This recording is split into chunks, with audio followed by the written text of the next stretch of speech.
गेहूं की फसल पक कर खेतों में खड़ी है, लेकिन समस्या यह है कि उस फसल को किसान समेटे कैसे।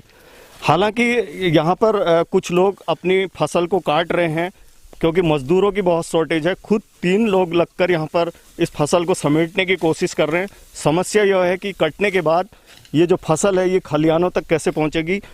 जो खेत के जो यहाँ पर जो किसान हैं वो हमारे साथ मौजूद हैं, उनसे जानते हैं कि किस तरह से उनके सामने ये संकट है और किस तरह से इससे पार पाएंगे वो।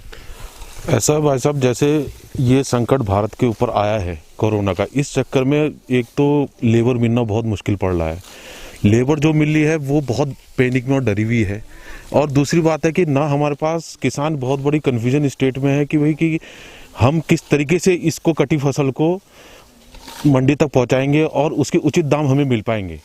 अगर ऐसा नहीं रहा तो ये खड़ी फसल आपके सामने जो कट रही है, नहीं तो ये बिक भी नहीं पाएगी और इसके लिए इसकी वजह से हमारे सामने बहुत बड़ा आर्थिक संकट आ सकता है। क्या चाहते हैं आप, सरकार से क्या डिमांड है, मतलब किस तरह से इस फसल के लिए आप क्या चाहते हैं? हमारी सरकार से ये डिमांड है कि सरकार पहले तो एक हमें तरीके से किसान को समझाए कि व्यवस्थाएं हमें बताए कि किस तरीके से यहाँ से फसल, और यहाँ पर कोई ऐसा खरीदारी का केंद्र भी नहीं बना रखा है जहाँ पर हम पास में बेच सकें। ना हमारे पास ट्रैक्टर है जिससे हम पासेस नहीं है, जो मेन पासेस आजकल मांग रहे हैं। लॉकडाउन की वजह से दिन भर हम कटाई के बाद जो फसल हम शाम के टाइम पहुँचाते थे मंडी में, उसकी ना हमारे पास पास है ना कुछ है।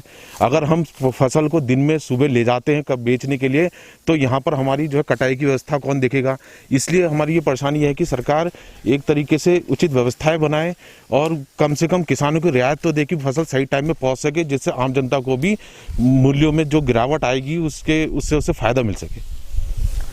तो ये थी किसानों की समस्याएं। उनका ये कहना है कि फसल तो पक कर तैयार खड़ी है, उसे काटना भी उनकी मजबूरी है, लेकिन ये फसल खलिहान तक कैसे पहुंचेगी और खलिहान के बाद यदि इसे मंडी तक पहुंचाना चाहें तो मंडी तक कैसे पहुंचेगी। और सरकार के सामने ये सवाल है कि इस फसल को मंडी तक पहुंचाए और इसका क्रय विक्रय हो सके, जिससे कि किसानों की जो आर्थिकी है उसका नुकसान उन्हें ना होने पाए। हल्द्वानी से तारा जोशी, पंजाब केसरी टीवी।